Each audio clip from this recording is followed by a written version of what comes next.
如果咧你啱啱咧喺香港嘅銀行層面上面咧去申請緊融資，但係咧你同呢間銀行咧之前咧係冇乜嘢嘅往來記錄嘅，甚至乎咧你係連個戶口都冇喺人哋嗰度嘅之前，咁可以融資嘅機會率咧就好低啦，因為銀行都冇你數據，佢又唔清楚你啲生意做幾大，佢又唔清楚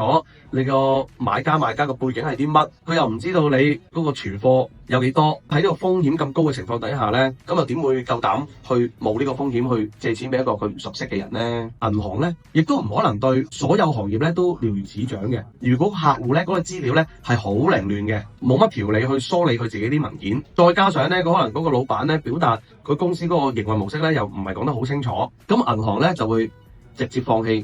佢哋呢啲咁樣嘅申請啦。咁喺香港，如果想能夠成功咁樣去申請到呢啲貸款咧，首先你哋要咧記得先同嗰間申請嘅銀行咧開定個戶口先啊，然之後咧攞多啲數據，佢哋嗰個戶口嗰度咧收多啲錢，咁然之後令到銀行容易啲去認識你嗰間公司嘅實際情況係點樣樣，對於你哋去申請呢個審批咧係非常之有幫助㗎。